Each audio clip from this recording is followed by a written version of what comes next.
Hello, I'm Mike. This is part of my channel where I answer questions that maybe I had before starting my degree or that other people have asked me. And this time the question is, would you consider studying abroad? Which is something I thought about a bit. Now, here's my thoughts on that. Firstly, consider it. If you very quickly come to the conclusion that it's not something you want to do, fine.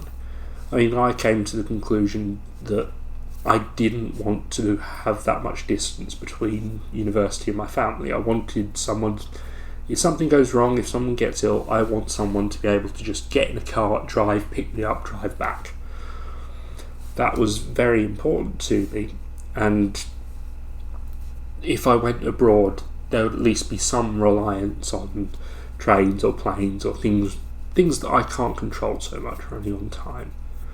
So I ended up with the stay in the UK idea. But I did consider it and I thought it out. And I think that's the thing that I think is most important here. Consider it. Because it's very easy to dismiss the idea of studying abroad out of hand. Or just to not even think about it. And I think that's quite lazy. Quite sort of... You should at least have a good reason why you don't want to do that if you don't want to. Because let's face it, what you do, let's say you want to do a degree, you're getting rid of the option of most of the universities in the world that offer that degree. You should have a reason for doing that. You should be able to justify yourself. Now, I think part of the reason why this is, of course, is, okay, I'm in the UK and therefore all my teachers are going to be in the UK, they have to teach me, and therefore so if anyone at your school is offering sort of any advice on how you apply to university or how you go about that, they will be in the UK system. If you try to search for it online, the recommended results are going to be UK specific, so it's very easy to just sort of not think about it, to not even consider the option. And what that means is that if you are thinking about studying abroad, you're going to have to be very specific in looking for advice on that. So, what else could I say, given that I ended up not choosing it or dismissing it? There's a couple of things that I think are important to know about studying abroad. One is check the fees for foreign students. I mean, this is blatantly obvious, but if you're studying abroad, you will be a foreign student. And I think, especially when it comes to universities in Europe, there's a few people now who are looking at the idea, thinking, ooh, cheap, not in sort of 50 grand a debt by the end of this. And then, okay, but you're a foreign student, so you will have to pay fairly chunky fees. So that's the first thing. Really check that if you're looking at it and thinking, I can get a similar degree and not be in enormous amounts of debt, check that actually works. Because it might not. And the other thing is check the rules on paying it back. I mean, this is something to remember, but basically the way student debt works in the UK is it will at some point be written off. That's not to say it's unimportant. You have to pay the amount that you have to pay back based on how much you earn. And that can take a fairly chunky slice out of your pay, right? But it's not something that you'll have your house repossessed if you don't pay it back, that sort of thing.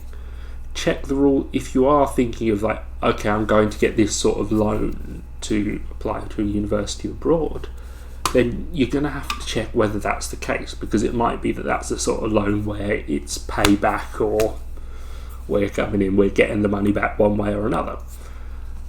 It may be a much more brutal system than the one that we've got. So that's a couple of thoughts on money. As for whether you should, there's a few things that I'd like to consider. Firstly, one of the obvious don't do it is people talk about the quality of UK universities, and I think it's important to give this caveat here. Universities are individual. When we talk about the UK having the best universities in Europe and some of the best in the world, that's based on a few individual universities who are very, very good. So sort of at the top of almost every list you'll have your Oxbridge, right? Now, that's fine. Firstly, if you're looking to study abroad in the United States, then that's not really going to be a thing for you, because they also have like MIT, Harvard, brilliant university, that sort of thing. But it's also worth remembering that universities are an individual. And not only that, but how good they are depends on the subject. So, if you're looking to dismiss it on the basis that I'll stay in the UK, we've got the better unis, think to yourself, actually, is a course at Birmingham massively better than a course at Bremen, if that's actually the sort of level that you're talking about? And unless you are going to get into those very, very top universities, is that a difference that's really cared about? And is that a difference that's worth it for you?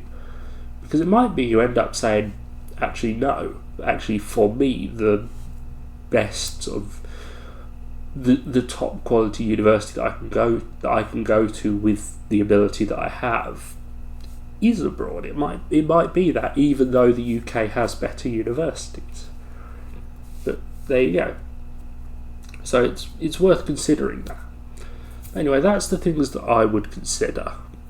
As I say, consider it because it's quite lazy to dismiss every university out of hand, apart from the ones in one specific country. But check the rules on fees, check the rules on paying things back, check that it's actually something you want to do, because there's a lot of good reasons for staying in your home country. And finally, when it comes to reputation of university, check the individual and check the subject, because it's very easy to make lazy generalisations if you don't. Anyway, thank you for listening. Goodbye.